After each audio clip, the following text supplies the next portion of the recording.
El olor a antiséptico y a silencio de la unidad de cuidados intensivos era lo único que llenaba mis pulmones. 3 días. 3 días sentada en una silla de plástico duro, sosteniendo la mano fría de mi hija Camila, mientras las máquinas respiraban por ella. Su esposo, Javier, estaba en un supuesto viaje de negocios ineludible. Entonces mi teléfono vibró. No era él, era una foto. Javier, en la cubierta de un yate reluciente, con una botella de champaña en la mano y el brazo rodeando a otra mujer. La sonrisa en su rostro era la de un hombre sin una sola preocupación en el mundo. El nombre del barco pintado en letras doradas era La Camila. Esa imagen rompió algo dentro de mí. El dolor se transformó en una claridad helada, en una determinación de acero. Lo que hice a continuación no fue por venganza, sino por justicia. Les voy a contar cómo usé su propia arrogancia, y cada centavo de los $50,000 que le di para construir el imperio que ahora yo misma iba a demoler. Si usted le gusta esta historia, por favor dele me gusta a este video, suscríbase al canal y comparta sus impresiones sobre esta historia en los comentarios. Antes del hospital, antes del silencio y el olor a desinfectante, mi vida tenía otro aroma. Olía a café recién colado a las 6 de la mañana y a la tierra húmeda de mi pequeño jardín trasero, aquí en nuestra casa de San Fernando Valley. Mi mundo era un universo de rutinas sencillas, construidas sobre décadas de trabajo y amor silencioso. Cada mañana, sin importar si era verano o invierno, me sentaba en el porche con mi taza de cerámica, la que tenía una pequeña grieta en el borde pero mantenía el calor como ninguna otra. Desde allí, veía el sol levantarse sobre las colinas, pintando el cielo de naranja y morado. Y me sentaba en mi mecedora de roble. Esa silla fue un regalo de mi esposo, que en paz descanse, cuando compramos esta casa en 1987. En ella me senté durante horas, con una pequeña Camila en mis brazos, cantándole las mismas canciones de cuna que mi madre me cantaba a mí. La madera, ahora lisa y oscura por el uso, conocía el peso de mis alegrías y mis preocupaciones mejor que nadie. Camila llenaba cada rincón de esta casa no solo con su risa, sino con su arte. Desde niña, sus manos siempre estaban manchadas de pintura o arcilla. En lugar de pósteres de estrellas de pop, nuestras paredes estaban cubiertas de sus lienzos, paisajes vibrantes, retratos abstractos y explosiones de color que solo ella entendía. Recuerdo el olor a trementina que se mezclaba con el de la cena que yo preparaba, una combinación extraña que para mí siempre olerá a hogar. Las paredes del pasillo todavía tienen pequeñas manchas de pintura azul y amarilla, cerca del suelo, de cuando a los 7 años intentó pintar un mural secreto. Nunca tuve el corazón para limpiarlas. Eran como fósiles de su felicidad, huellas de la niña que había criado sola después de que mi esposo se fuera demasiado pronto. Verla crecer y convertirse en una mujer talentosa y apasionada era el único propósito que necesitaba mi vida. Y entonces llegó Javier. Alto, con una sonrisa que parecía ensayada, y un discurso lleno de palabras como disrupción, escalabilidad y visión de futuro. Al principio, yo desconfiaba. Parecía demasiado pulido, demasiado perfecto. Pero Camila estaba enamorada. Sus ojos brillaban cuando hablaba de él, de sus grandes planes, de cómo iba a cambiar el mundo con su nueva empresa de tecnología.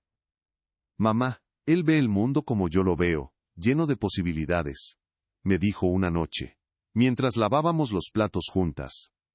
Y yo, que solo quería verla feliz, decidí creerle. Le abrí las puertas de mi casa y de mi corazón, le serví mi mejor comida y escuché sus ambiciosos planes durante las cenas de los domingos, asintiendo mientras hablaba de proyecciones financieras y rondas de inversión. La conversación sobre el dinero tuvo lugar en mi cocina, una tarde de domingo. El sol entraba por la ventana, iluminando el polvo en el aire. Javier extendió unos papeles sobre mi mesa de pino, la misma donde Camila hacía sus tareas de la escuela. Eran gráficos y números que yo no entendía del todo. Elena, dijo, con esa voz suave que usaba cuando quería algo. Son $50,000. Es el último empujón que necesitamos para asegurar la inversión principal. Esto no es para mí, es para el futuro de Camila, para nuestros hijos. Me miró fijamente, con una seriedad calculada. Con esto, en 2 años, Ella no tendrá que preocuparse por vender un cuadro nunca más, podrá pintar por puro placer. Esa fue la frase que me rompió las defensas. La imagen de mi hija, libre de preocupaciones económicas, creando su arte sin la presión de pagar las cuentas. Esos $50,000 no eran un dinero extra que yo tenía guardado. Eran los ahorros de toda mi vida, el dinero de mi plan de jubilación 401, Catan que había acumulado durante 30 años trabajando como administradora en una clínica dental. Era mi seguridad, mi tranquilidad para cuando mis manos estuvieran demasiado cansadas para trabajar. Miré a Camila, que estaba sentada a su lado, con la mano sobre la suya, mirándome con una mezcla de esperanza y súplica. ¿Cómo podía negarme? ¿Cómo podía interponerme en el camino de su felicidad? El 15 de marzo de 2022, transferí $50,000 de mi cuenta de ahorros a la cuenta de su nueva empresa, J&C Innovations. Recuerdo mirar el saldo de mi cuenta después. Se sentía vacía, hueca. Pero mi corazón, en ese momento, estaba lleno de esperanza. Pasé muchas tardes después de eso en mi mecedora de roble, imaginando el futuro brillante que les esperaba. Escuchaba el sonido de los pájaros en mi jardín, el zumbido de los colibríes en las flores que había plantado con tanto esmero. Sentía una paz profunda, la paz de una madre que cree haber hecho lo correcto por su hija. No tenía idea de que la tormenta no se estaba formando en el horizonte. Ya estaba sobre mí, silenciosa, invisible, esperando el momento exacto para destruir todo lo que había construido. Los primeros meses después de la transferencia fueron extrañamente silenciosos. Javier y Camila estaban supuestamente sumergidos hasta el cuello en el lanzamiento de la empresa. Las cenas de los domingos se volvieron esporádicas, y luego inexistentes. Al principio yo lo entendía. El éxito requiere sacrificio, me decía a mí misma mientras comía sola en la mesa de pino donde él me había convencido de entregarle mi futuro. Pero una tarde de sábado, Javier apareció sin avisar. No traía a Camila. Entró en mi casa sin tocar, con unos zapatos de cuero italiano que costaban más que mi factura de la luz de todo un año, y se quedó mirando mi sala con una expresión que nunca le había visto antes. Era una mezcla de pena y desdén. Elena, con todo respeto, comenzó, pasando un dedo por el lomo de uno de mis viejos libros. Este lugar se está quedando un poco anticuado. Cuando cerremos la próxima ronda de inversión, les compraremos a ti y a Camila una casa de verdad en Calabazas, con piscina y seguridad. No gritó, no fue grosero en su tono, fue peor. Lo dijo con la calma de alguien que declara un hecho inevitable. Una casa de verdad. Mis ojos recorrieron mi sala. El sofá borgoña donde Camila se acurrucaba a ver caricaturas, las pequeñas manchas de pintura en el pasillo, la foto de mi esposo en la repisa de la chimenea. Esta casa era el único santuario que habíamos conocido. Era más real que cualquier mansión impersonal que él pudiera imaginar. No dije nada. Solo asentí lentamente, sintiendo como un pequeño trozo de hielo se formaba en mi estómago. La siguiente grieta apareció unas semanas después, y esta vez, involucró el arte de Camila. Ella había estado trabajando en un nuevo cuadro, un tríptico enorme lleno de azules profundos y dorados explosivos. Era su obra más ambiciosa. Estaba tan orgullosa que insistió en que Javier viniera a verlo antes de enviarlo a una galería. Él llegó tarde, revisando su teléfono mientras ella, con las manos temblorosas de emoción, retiraba la tela que lo cubría. La habitación se llenó con la majestuosidad de la pintura. Yo contuve la respiración. Javier levantó la vista del teléfono por un segundo, la recorrió con la mirada y dijo: «Cariño, es bonito, muy decorativo». Hizo una pausa y le dio una palmadita en el hombro. «Pero no te preocupes, pronto no tendrás que seguir con este pasatiempo. Estarás demasiado ocupada ayudándome a administrar nuestra fortuna». Vi cómo la luz se apagaba en los ojos de mi hija. Un pasatiempo. Había llamado a su alma, a su pasión, a su vida entera, un pasatiempo. La misma promesa que me había hecho a mí, ella podrá pintar por puro placer, se había podrido, transformándose en un insulto condescendiente. Camila forzó una sonrisa, pero yo la conocía, vi la herida.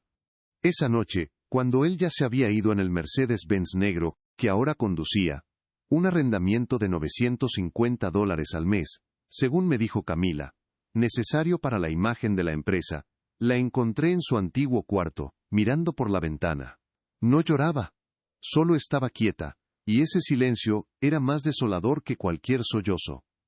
Mi dinero no le estaba comprando libertad, le estaba comprando una jaula dorada. El golpe final, el que rompió cualquier resto de confianza que yo albergaba, fue una llamada telefónica. Camila llevaba un par de días sintiéndose mal, con mareos y un cansancio extremo. Le insistí en que fuera al médico, pero ella lo atribuía al estrés del trabajo. Preocupada, decidí llamar a Javier para pedirle que se asegurara de que ella descansara.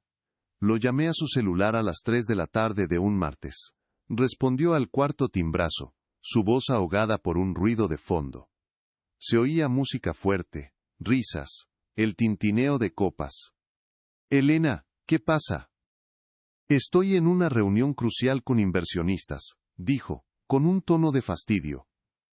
Le expliqué mi preocupación por Camila, mi voz calmada pero firme. Su respuesta me heló la sangre. «Por Dios, Elena, no puedo ocuparme de trivialidades ahora mismo. Dale un té o algo. Te llamo luego». Y colgó. Trivialidades. La salud de su esposa, mi única hija, era una trivialidad. Yo me quedé con el teléfono en la mano, escuchando el tono de línea muerta. Caminé lentamente hacia el porche y me senté en mi mecedora de roble. La madera crujió bajo mi peso, un sonido familiar que ya no me traía consuelo. El sol de la tarde se sentía frío en mi piel. Ya no había esperanza en mi corazón, solo una certeza fría y pesada. El hombre al que le había entregado los ahorros de toda mi vida no solo era un mentiroso. Era un monstruo. Y yo, tontamente, le había abierto la puerta. El sonido de la puerta de la UCI abriéndose me sacó de mi trance. No necesité levantar la vista para saber que era él. El aire, que hasta entonces solo olía a antiséptico y a la enfermedad silenciosa de mi hija, se contaminó de repente con un aroma caro y artificial. Una colonia de diseñador mezclada con el vago rastro de sal y alcohol. Cuando finalmente lo miré, Javier parecía un actor que había llegado tarde al set, vestido con el atuendo equivocado.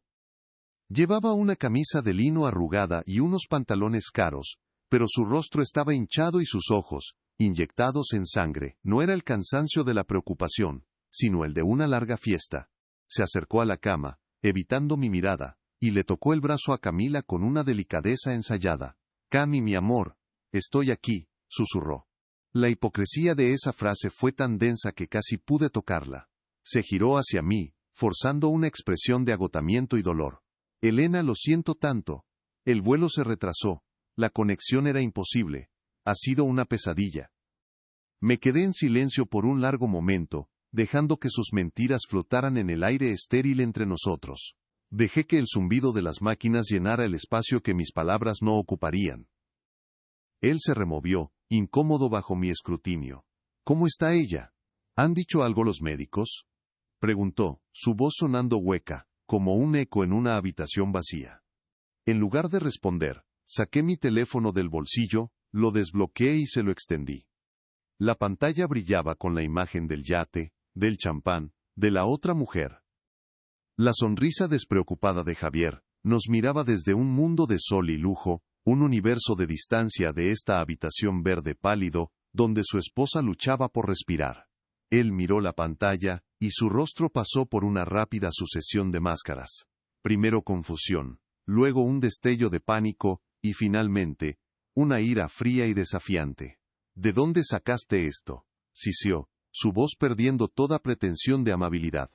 «Eso no importa, Javier», respondí, mi voz era baja, apenas un murmullo pero tan firme como el roble de mi mecedora. «Lo único que importa es que mientras ella estaba aquí tú estabas allá, en un barco llamado la Camila, Vía». La mención del nombre del barco fue como encender una mecha. Su falsa compostura se hizo añicos. Se echó hacia atrás, una risa amarga y corta escapando de sus labios. «¿Y qué esperabas, Elena? ¿Que me quedara aquí, sosteniendo su mano y rezando? La vida sigue. Tenía acuerdos que cerrar, gente que impresionar. Ese dinero, tus $50,000, era una inversión, no un acto de caridad. Y las inversiones tienen riesgos». Se acercó a mí, su voz bajando a un gruñido venenoso. ¿Crees que quería esto? ¿Que ella se derrumbara justo cuando todo estaba a punto de despegar? Ella y su estúpido arte nunca iban a darnos esta vida. Yo lo hice. Y no voy a dejar que un pequeño drama hospitalario lo arruine todo. Cada palabra era un golpe, pero yo ya no sentía dolor. Era como si estuviera viendo una película, observando a un villano de caricatura revelar su plan. La rabia que me había consumido se había enfriado, solidificándose en algo mucho más peligroso. Un propósito. Él no era un yerno descarriado. Era un parásito que se había adherido a mi hija, a mi familia, y que estaba dispuesto a dejarla morir para salvarse a sí mismo. Él vio el cambio en mis ojos, la ausencia de lágrimas, la calma que no podía comprender, y eso lo enfureció aún más. Le puse su nombre al barco como un homenaje, para que al menos su nombre estuviera asociado con el éxito, ya que ella nunca lo lograría por sí misma. Escupió las palabras, como si fueran veneno. Ahora si me disculpas tengo que hacer control de daños. Y más te vale no interponerte en mi camino. No tienes idea de lo que soy capaz de hacer. Se dio la vuelta, esperando que yo suplicara, que gritara, que le diera la pelea que su ego necesitaba. Pero no hice nada. Me quedé inmóvil, observándolo. El silencio lo desarmó. Se detuvo en la puerta y me miró por encima del hombro, con los ojos entrecerrados. ¿No vas a decir nada?, preguntó, casi desconcertado. Negué lentamente con la cabeza. Ya dijiste todo lo que necesitaba escuchar, respondí, mi voz sin una pizca de emoción. Se quedó allí un segundo más, como si buscara una grieta en mi armadura, pero no encontró ninguna. Salió de la habitación, cerrando la puerta con una fuerza contenida que hizo vibrar el cristal. El aire volvió a oler solo a hospital. Me volví hacia mi hija, tomé su mano fría y la apreté con una fuerza nueva. La madre que lloraba se había ido. En su lugar, había una mujer con un plan. Javier pensaba que el juego se trataba de dinero y poder. Estaba a punto de aprender que yo jugaba con reglas completamente diferentes. Y yo nunca perdía. Si a usted le gusta esta historia, por favor dele me gusta a este video. Suscríbase al canal, y comparta sus impresiones sobre esta historia en los comentarios. Cuando la puerta se cerró, el sonido del cerrojo encajando resonó en la habitación como el disparo de una pistola de salida. Me quedé sentada, inmóvil, escuchando el pitido rítmico del monitor del corazón de Camila. El sonido ya no me angustiaba. Ahora era un metrónomo, marcando el tempo de una nueva sinfonía que comenzaba a componerse en mi mente. El aire todavía olía a su colonia barata, una capa nauseabunda sobre el olor a limpio del hospital, pero incluso ese olor estaba desapareciendo, al igual que la mujer rota y asustada que había sido yo hacía solo unos minutos. El dolor seguía ahí, en algún lugar profundo, pero estaba encerrado en una caja de hielo. Lo que sentía en la superficie era una calma absoluta, una claridad tan afilada que podía cortar el acero. Lentamente, solté la mano de mi hija y me levanté de la silla de plástico. Mis articulaciones crujieron, pero mi espalda estaba recta, mis hombros echados hacia atrás. Caminé hasta la pequeña ventana que daba a un patio interior de cemento. No veía el patio. Veía un tablero de ajedrez en mi mente. Cada mentira que Javier había dicho, cada dólar que le había dado, cada promesa rota, eran piezas en el tablero.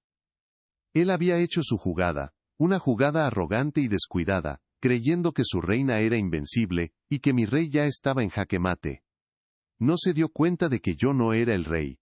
Yo era la jugadora. Y conocía el tablero mejor que él porque yo había ayudado a construirlo. Saqué mi teléfono, pero esta vez no miré la foto del yate. Fui directamente a mis archivos. Allí estaba, el documento PDF de la transferencia bancaria del 15 de marzo de 2022. $50,000. Desde mi cuenta de jubilación de Bank of America, a la cuenta corporativa de GEC Innovations LLC. Recordaba cada detalle del día que me convenció. Recordaba su sonrisa, la forma en que sus ojos no sonreían con el resto de su cara. Recordaba haber pensado que era solo mi instinto sobreprotector. Ahora sabía que era mi instinto de supervivencia, gritando una advertencia que yo había ignorado. Guardé una copia del documento en un lugar seguro en la nube. Luego, abrí el navegador de Internet. Mis dedos se movieron con una eficiencia que me sorprendió a mí misma. No busqué abogados de divorcio ni detectives privados. Eso vendría después. El primer paso tenía que ser más sutil, más preciso. Busqué el registro público de empresas del estado de California. Escribí J&C Innovations LLC. En menos de 30 segundos, tenía el expediente completo. La dirección de la oficina, una casilla postal en un edificio de oficinas virtual. Los nombres de los directivos, Javier Ramírez, presidente. Y el agente registrado. Pero lo más importante, encontré el documento de constitución, que listaba a los socios fundadores, y allí estaba el nombre que Javier había mencionado con tanta reverencia en varias cenas: Robert Miller. El inversionista principal. El hombre cuyo dinero le daba a Javier su aire de legitimidad. Él no esperaba que yo hiciera esto. Él me veía como una simple ama de casa, una mujer mayor que apenas sabía usar su teléfono. Él no tenía ni idea de que durante 30 años mi trabajo como administradora de una clínica había consistido en manejar registros, seguir el rastro del dinero y entender contratos. Él pensaba que yo era débil. Estaba a punto de descubrir la diferencia entre ser buena y ser tonta. Y yo no era tonta. El aire del hospital se había pegado a mi ropa, a mi pelo, a mi piel. Al llegar a casa esa noche, por primera vez en 3 días, el silencio de mis propias paredes me pareció ensordecedor. Necesitaba ducharme, necesitaba comer algo, pero antes de todo eso, necesitaba actuar. La adrenalina de mi nueva resolución corría por mis venas con más fuerza que cualquier café. Dejé mi bolso sobre la mesa de pino y fui directamente a mi escritorio, una pequeña pieza de mobiliario en la esquina de la sala que rara vez usaba. Encendí mi vieja computadora de escritorio. El zumbido del ventilador fue el primer sonido que rompió el silencio. Mientras el sistema operativo se cargaba, busqué en la agenda telefónica que guardaba en un cajón. Allí estaba, anotado con la letra pulcra de Camila de hacía más de un año, Robert Miller, y un número de teléfono. Era de una cena de negocios a la que ella me había insistido en acompañarlos. Miller, un hombre de unos 60 años, de cabello plateado y ojos agudos, me había parecido serio, profesional. A diferencia de Javier, él no sonreía demasiado. Me senté en mi mecedora de roble, con el teléfono inalámbrico en la mano. No para mecerse y recordar, sino para pensar. Era mi centro de mando. Marqué el número. Eran las 7 de la tarde en California, las 10 en Nueva York, donde sabía que él vivía. Esperaba un buzón de voz, pero respondió al tercer timbrazo con una voz clara y directa. Miller.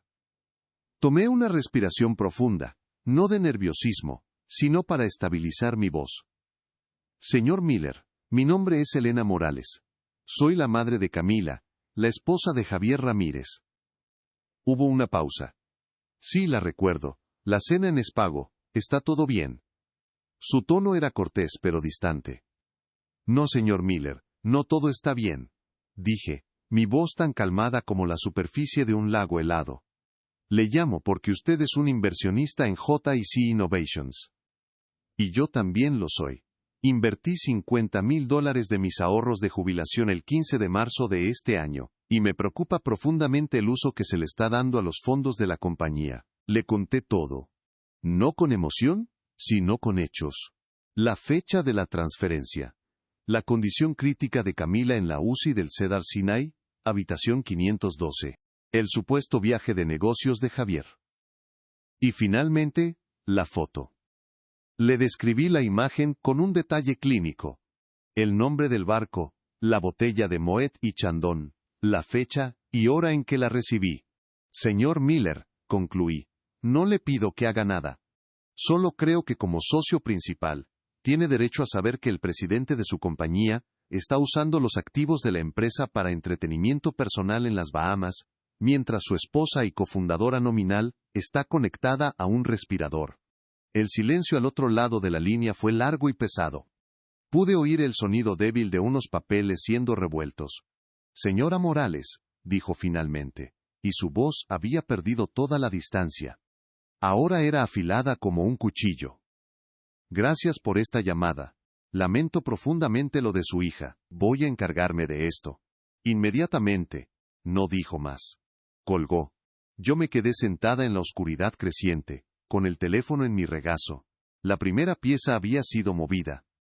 Al día siguiente, después de pasar la mañana en el hospital, donde el estado de Camila seguía siendo el mismo, estable pero crítico, me dirigí a mi segunda cita. No era con un amigo sino con un abogado. El nombre me lo había dado una compañera de mi antiguo trabajo, David Chen, un especialista en litigios comerciales y fraude, con una pequeña pero respetada oficina en Pasadena. Su oficina no era ostentosa. Estaba llena de archivadores y libros de derecho, y olía a papel y a café fuerte. El señor Chen era un hombre de mediana edad, de gestos precisos y ojos que no se perdían un solo detalle. Puse sobre su escritorio de caoba una carpeta que había preparado. Contenía una copia de la transferencia de $50,000, la impresión de los registros públicos de J&CC Innovations, LLC, una copia impresa de la foto del yate, y mis notas detalladas sobre cada conversación sospechosa que había tenido con Javier. Él examinó cada documento en silencio. Sus únicos movimientos eran pasar las páginas y hacer una pequeña anotación de vez en cuando con un bolígrafo de punta fina. Señora Morales, dijo después de casi 15 minutos de silencio, quitándose las gafas, esto es más que una simple infidelidad.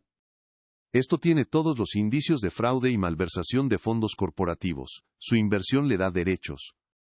El hecho de que la compañía lleve el nombre de su hija también es significativo. Me explicó las opciones. Podríamos solicitar una auditoría completa de las finanzas de la empresa. Podríamos presentar una demanda por incumplimiento de deber fiduciario. Me habló de congelar activos y de disolver la sociedad.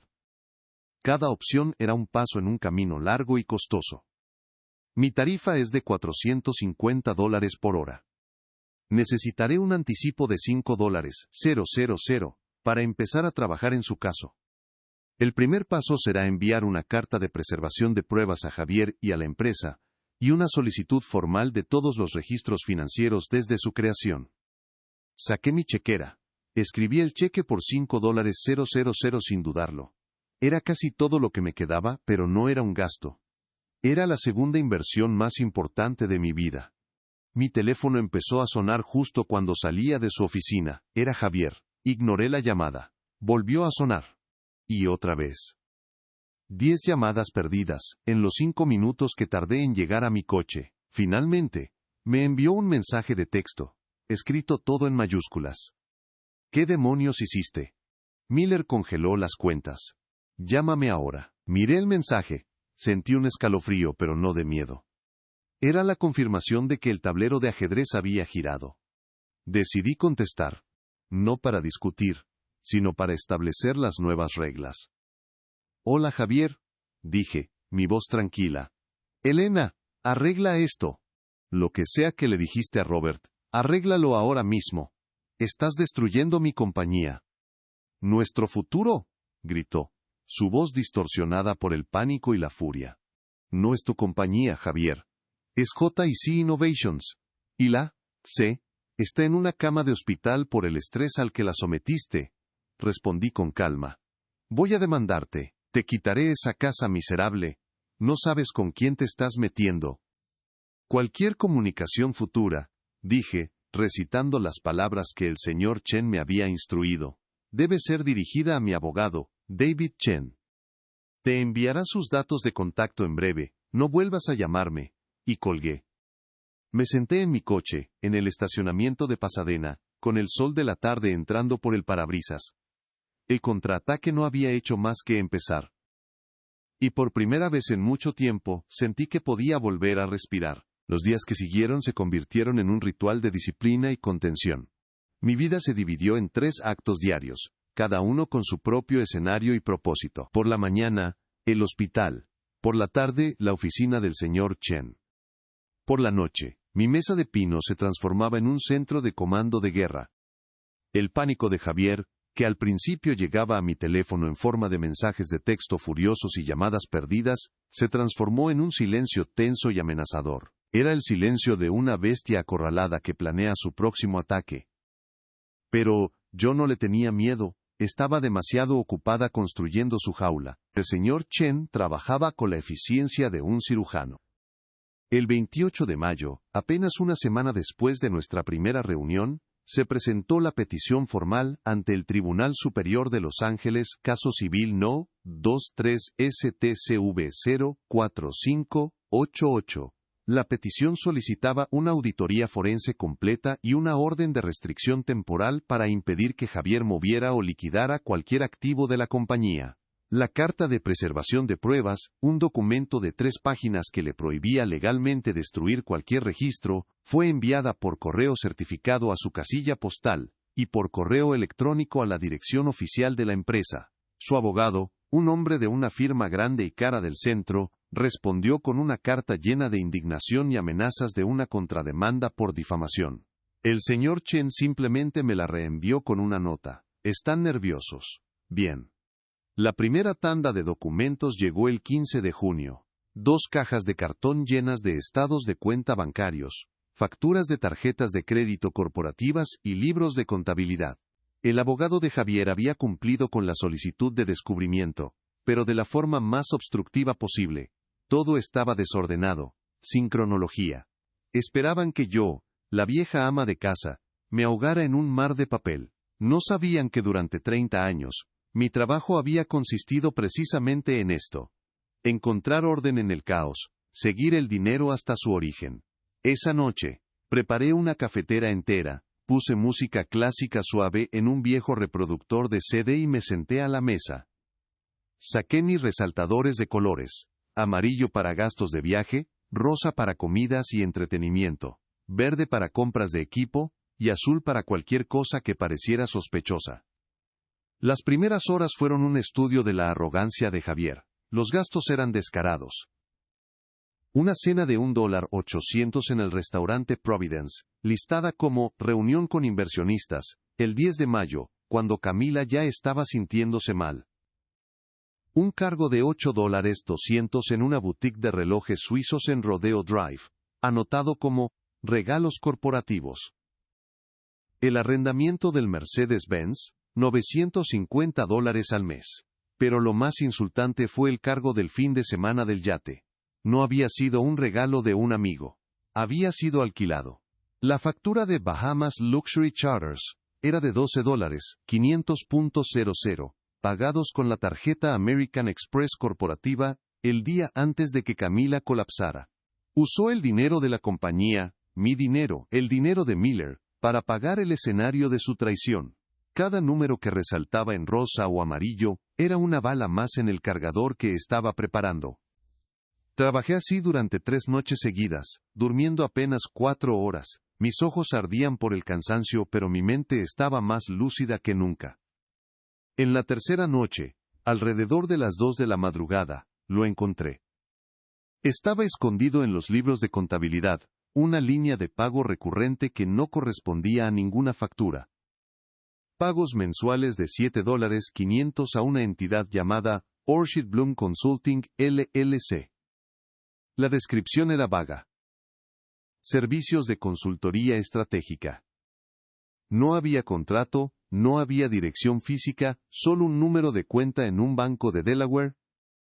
Desde la fundación de la empresa, se habían realizado 6 pagos de este tipo, sumando un total de $45,000. Casi la totalidad de mi inversión, desviada a una empresa fantasma. El corazón me empezó a latir con fuerza, no de ansiedad, sino de triunfo. Esto ya no era malversación. Esto era un esquema deliberado de fraude. Mi siguiente paso no fue legal, fue personal. Llamé a Ana, la amiga de la universidad de Camila que me había enviado la foto. Ella había estado llamando todos los días para saber de mi hija, su voz siempre llena de una preocupación genuina. Le agradecí de nuevo por su valentía al enviarme la imagen. Elena, no podía no hacerlo. Javier llevaba meses actuando de forma extraña. Se jactaba con todos de lo listo que era en los negocios, me dijo, su voz teñida de rabia. Le pregunté si sabía algo de la mujer de la foto. Hubo una pausa. Su nombre es Isabella. Isabella Soto. Era una influencer, o algo así que conoció en un evento de tecnología. Todo el mundo sabía que estaban juntos. Él ni siquiera intentaba ocultarlo. Le compró un apartamento en Marina del Rey. La información me golpeó como una ola de agua fría. Un apartamento. Ana, ¿sabes si ella tenía algún tipo de negocio? Pregunté, tratando de mantener mi voz neutral. Creo que sí. Algo sobre consultoría de marca o marketing. Tenía un nombre cursi, algo con una flor. Orquídea. Orchidalgo. No recuerdo bien. No necesitaba que recordara más. Gracias, Ana. Me has ayudado más de lo que imaginas. Con el nombre de Isabella Soto y la pista de la compañía, volví a mi computadora. Una búsqueda en el registro de empresas de Delaware tomó menos de 5 minutos. Orchid Bloom Consulting, LLC. Propietaria única y agente registrada. Isabella Soto. La dirección de registro era un P.O. Box. Pero la dirección de correspondencia era un condominio de lujo en Marina del Rey. El mismo que Ana había mencionado. Javier no solo estaba malversando fondos para financiar su estilo de vida. Estaba pagándole a su amante un salario de consultora con el dinero de la empresa. Era un plan tan burdo, tan lleno de arrogancia, que nunca pensó que alguien se molestaría en investigarlo. Esa noche, no me senté a la mesa. Fui al porche y me senté en mi mecedora de roble. La noche estaba fresca, y el aire olía a jazmín de mi jardín. El suave crujido de la madera era el único sonido. No me sentía cansada. Me sentía energizada. Miré la casa que había construido, las paredes que albergaban los recuerdos de la infancia de mi hija, las manchas de pintura que eran el testamento de su alegría. Javier había llamado a mi hogar anticuado. Había llamado al arte de mi hija un pasatiempo. Nos había visto como peldaños en su escalera hacia el éxito. Ahora, yo había quitado esa escalera. Y él estaba a punto de descubrir lo dura que era la caída. El señor Chen había fijado la fecha para la primera deposición. 10 de julio. En su oficina. Javier estaría obligado a responder a mis preguntas bajo juramento. El tablero estaba listo. Las piezas, en su lugar. Y era mi turno de mover. La llamada del señor Chen llegó un lunes por la mañana, justo cuando terminaba de regar mis geranios. El sol de California era cálido, pero no opresivo, y por un momento, el simple acto de cuidar algo vivo me había dado una falsa sensación de normalidad. Elena, buenos días, dijo con su tono siempre mesurado. El abogado de Javier ha estado llamando 3 veces desde el viernes. Está desesperado. Quiere negociar un acuerdo antes de la deposición del 10 de julio. Escuché en silencio, sintiendo el peso de la manguera en mi mano. ¿Qué le respondió usted?, pregunté. Le informé que cualquier oferta debe presentarse por escrito, y que mientras tanto, la deposición sigue en pie. Están intentando evitar que Javier testifique bajo juramento. Eso es todo. Le di las gracias y colgué. Sabía que era solo cuestión de tiempo antes de que él intentara contactarme directamente, saltándose a los abogados. No tuve que esperar mucho. Esa misma tarde el timbre de mi puerta sonó. No esperaba a nadie. A través del pequeño visor de la puerta lo vi. Javier. No llevaba el traje impecable de ejecutivo ni la sonrisa arrogante. Su camisa de diseñador, que probablemente costaba $300, estaba arrugada, y tenía ojeras oscuras bajo los ojos. Parecía un hombre que no había dormido en días. Abrí la puerta pero no me moví para dejarlo pasar. Me quedé de pie en el umbral, bloqueando la entrada a mi casa, a mi santuario. Elena, dijo, su voz ronca, necesitamos hablar. Lo miré fijamente, sin expresión. Todo lo que necesitas decirme, puedes decírselo a mi abogado, respondí, mi voz tan tranquila como el aire de la tarde. Él negó con la cabeza, un gesto de impaciencia. Esto no es sobre abogados, es sobre la familia. Sobre Camila. ¿Cómo está? La manipulación era tan obvia, tan torpe. Intentaba usar a mi hija, su propia esposa, como un escudo. Ella sigue estable, dije cortante. Gracias por tu repentino interés. La puya dio en el blanco. Un tic nervioso apareció en su mandíbula. Mira, sé que estás enojada, dijo, dando un paso adelante, invadiendo mi espacio. Retrocedí un paso, manteniendo la distancia. Pero lo que estás haciendo, estás destruyendo todo. La compañía, nuestro futuro, todo por lo que hemos trabajado. Su voz empezó a subir de volumen, cargada de una indignación autoindulgente. Era increíble. Él me veía a mí como la destructora. Yo no congelé las cuentas, Javier, respondí, mi tono glacial. Tus acciones lo hicieron. Las facturas de yates de $12,500 tienden a hacer eso. La mención del yate lo hizo palidecer. Por un instante pareció que se iba a desmoronar, pero la arrogancia es un combustible poderoso. Se recompuso, enderezando la espalda. Eran gastos de negocios. Estaba creando redes, cerrando tratos que nos habrían hecho millonarios. Algo que tú, con tu pequeña vida en esta casa miserable, nunca entenderías. Esta casa miserable. Repetí lentamente, dejando que las palabras colgaran en el aire entre nosotros. La misma casa donde te serví la cena todos los domingos. La misma casa donde me convenciste de entregarte los ahorros de toda mi vida. Mi calma parecía enfurecerlo más que cualquier grito. Y te habría devuelto ese dinero 10 veces, pero ahora lo has arruinado todo. Robert no me devuelve las llamadas, los otros inversionistas se están echando para atrás. Todo por una estúpida foto. Se pasó las manos por el pelo, su fachada de control finalmente rota. No fue la foto, Javier. Fue lo que la foto representaba. Fue el nombre del barco. Fue la mentira. Di un paso hacia un lado, finalmente dejándolo entrar. No por hospitalidad, sino porque quería que esta conversación tuviera lugar dentro de las paredes que él había insultado. Lo vi mirar alrededor de mi sala, a los cuadros de Camila, a la foto de mi esposo en la repisa. Su mirada era la de un extraño. Un invasor. ¿Qué es lo que quieres, Javier?, le pregunté, cruzando los brazos. Él se giró hacia mí, sus ojos suplicantes ahora. El matón había desaparecido, reemplazado por un niño asustado. Cancela la deposición, dile a tu abogado que se retire, dame 6 meses, lo arreglaré. Te devolveré tu dinero. Lo juro. Era una actuación patética. 6 meses, respondí, levantando una ceja. ¿Para qué? ¿Para mover más dinero a cuentas en el extranjero? ¿Para crear otra consultora fantasma?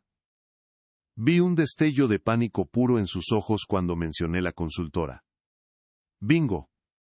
No sé de qué estás hablando. Tartamudeó.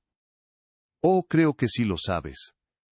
Hablaremos de todo en la deposición, de los viajes, de los relojes, de los apartamentos en Marina del Rey, y de los servicios de consultoría de Orchid Bloom.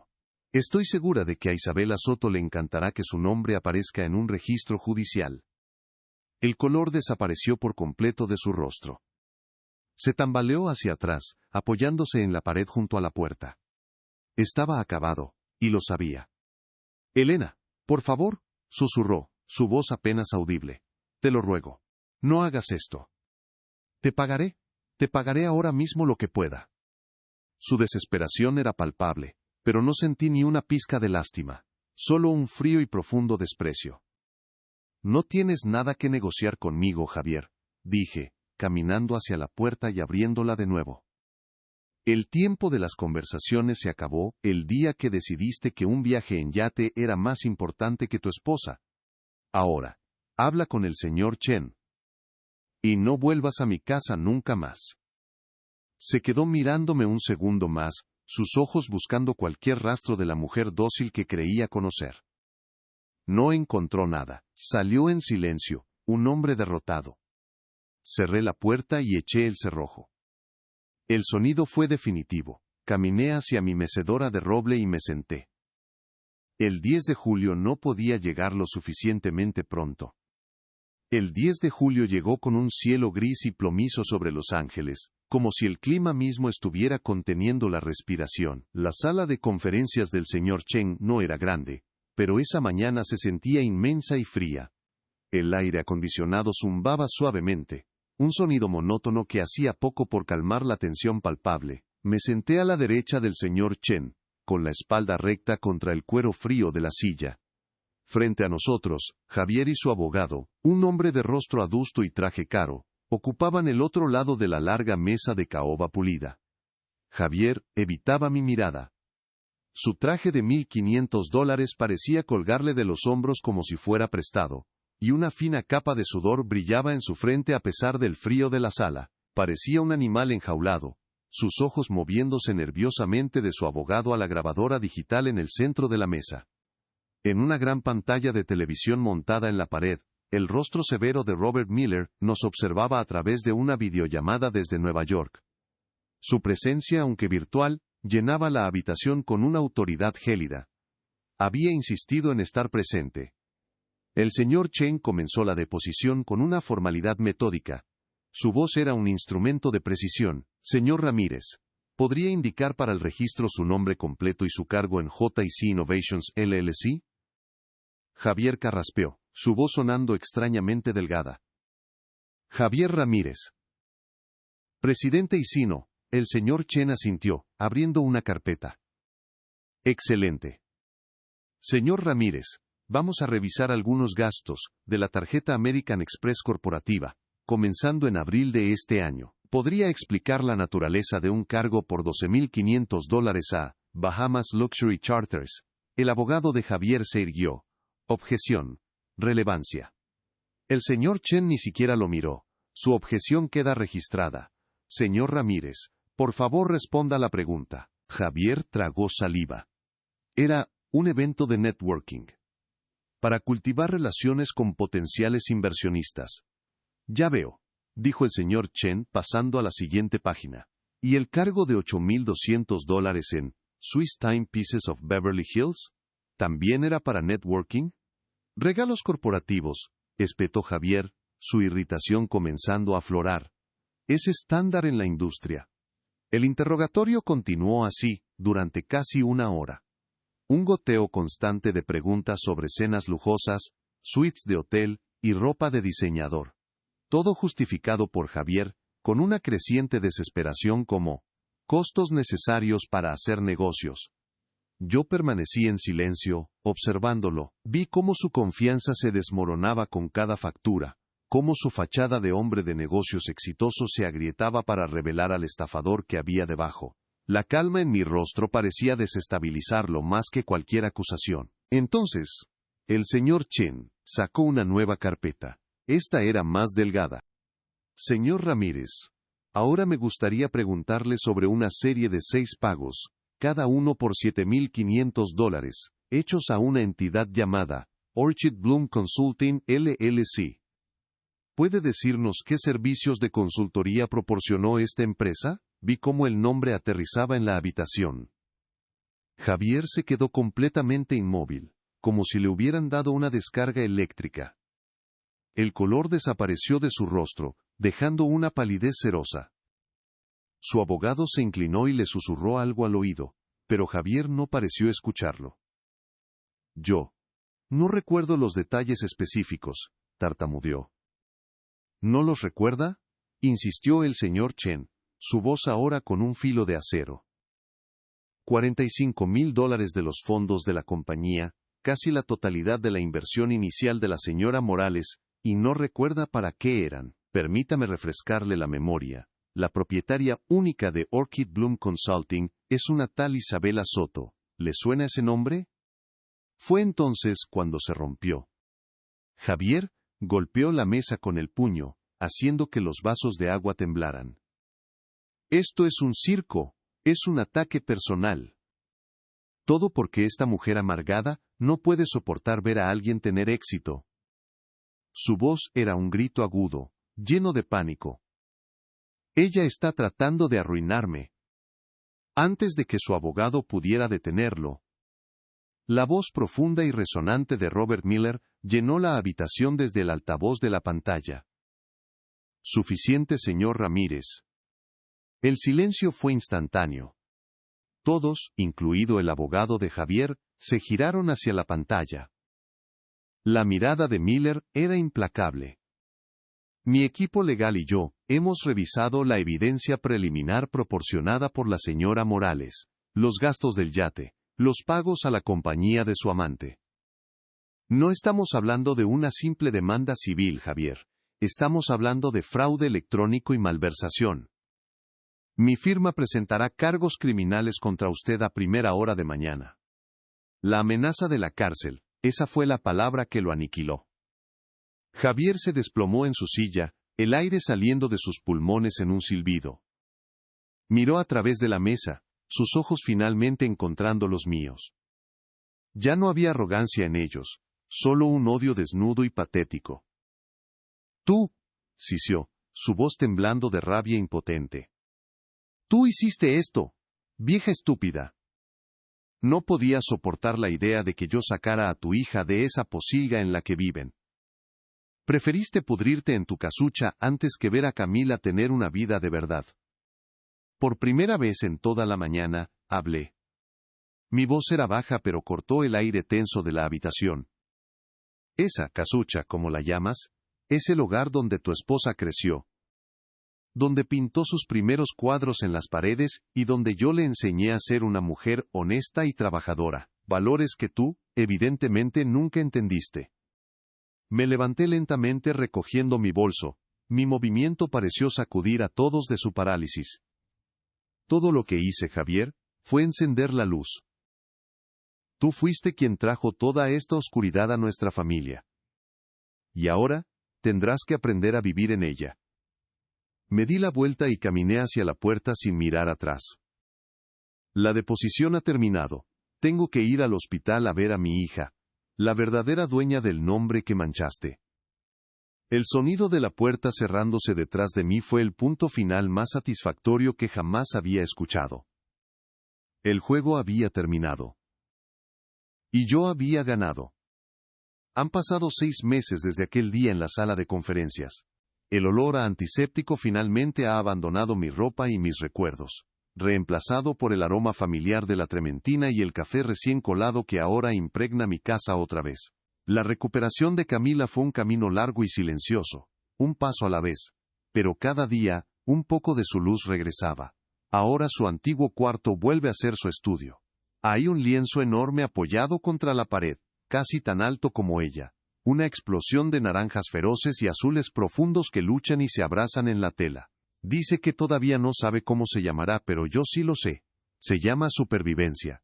Ver sus manos, antes inertes y frías, ahora manchadas de pintura vibrante, es la única victoria que realmente me ha importado. Javier nunca fue a la cárcel.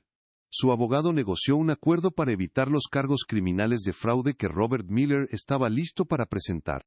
A cambio, se declaró culpable de malversación, recibió 5 años de libertad condicional, y se le ordenó una restitución total. La demanda civil de Miller fue implacable, y lo despojó de todo. JC Innovations fue disuelta, sus pocos activos liquidados. Un cheque de un administrador judicial por $65,750 llegó a mi buzón un martes por la mañana. Mis $50,000 originales, más $15,750, para cubrir cada centavo de los honorarios del señor Chen. Javier desapareció de Los Ángeles, social y financieramente en la ruina. Su nombre se convirtió en una historia de advertencia en los círculos que tanto se esforzó por impresionar. A veces, la justicia no es el sonido de una celda cerrándose, sino el silencio absoluto de un futuro aniquilado. Nuestra vida ha vuelto a un ritmo tranquilo, uno que ahora valoro más que nunca. Las cenas de los domingos han regresado a mi mesa de pino, pero ahora son solo para nosotras dos. Hablamos de cosas sencillas. De los nuevos brotes en mi jardín de rosas. De la mezcla perfecta de azul cerúleo que Camila descubrió. De los viejos recuerdos de su padre que ahora podemos evocar con una sonrisa y no con dolor.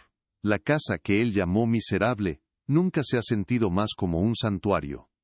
Cada rincón que él intentó manchar con su desdén, ahora lo hemos reclamado con nuestra paz. Las pequeñas manchas de pintura en el pasillo ya no me parecen solo un recuerdo de su infancia, sino un símbolo de una base que nunca pudo ser borrada. Esta tarde, mientras el sol se derretía en el horizonte, pintando el cielo con los mismos colores del cuadro de Camila, me senté en mi mecedora de roble en el porche. El suave crujido de la madera bajo mi peso ya no es un sonido de ansiedad o de planificación de batalla. Es una melodía familiar, el latido del corazón de mi hogar. Esta silla, que me sostuvo en el dolor de la viudez y en la furia silenciosa de la traición, ahora me mece en la calma de un capítulo cerrado. Sostuvo a la madre que protegía, a la guerrera que luchaba y ahora, sostiene a la mujer que simplemente es. Camila salió, y se sentó en los escalones a mis pies, apoyando la cabeza en mis rodillas como cuando era niña. No dijimos nada por un largo rato, solo observamos cómo el día se convertía en noche. Su presencia a mi lado, fuerte y real, era la única respuesta que necesitaba. El imperio de Javier se construyó sobre arena, y se derrumbó. El nuestro, construido sobre el amor, la honestidad y la madera de un viejo roble, permaneció de pie. Si a usted le gustó esta historia, no olvide darle me gusta, suscribirse al canal, y escribir en los comentarios qué le pareció. Quiero mucho saber su opinión. Aquí siempre encontrará historias que emocionan, sorprenden y traen lecciones para llevarse para la vida. La gente como Javier cree que el poder se mide en autos caros, yates con nombres robados y la capacidad de pisotear a otros. Piensan que la arrogancia es una armadura, cuando en realidad es la jaula más frágil de todas. La lección que esta tormenta me dejó, sentada aquí en mi vieja mecedora, no es sobre la venganza. La venganza es un fuego que te consume a ti también. La lección es sobre el valor. El verdadero valor no se encuentra en una cuenta bancaria de 7 cifras, ni en la aprobación de extraños. Se encuentra en la dignidad silenciosa con la que te levantas después de haber sido derribado. Se encuentra en la honestidad de tu trabajo. En el amor que das, sin esperar nada a cambio y en la fortaleza para defender lo que es tuyo. No con gritos, sino con la verdad. Él construyó un imperio sobre cimientos de mentiras, y un solo soplo de la verdad fue suficiente para derribarlo. Nosotros, Camila y yo, estamos reconstruyendo nuestro mundo sobre algo mucho más sólido. El amor, el respeto, y los colores vibrantes de un nuevo comienzo. Nunca permitan que la crueldad de otros les haga olvidar su propio valor. La verdadera victoria no es ver caer al enemigo, sino asegurarse de que uno mismo permanezca de pie, íntegro y en paz. Si a usted le gustó esta historia, no olvide darle me gusta, suscribirse al canal, y escribir en los comentarios qué le pareció. Quiero mucho saber su opinión. Aquí siempre encontrará historias que emocionan, sorprenden y traen lecciones para llevarse para la vida.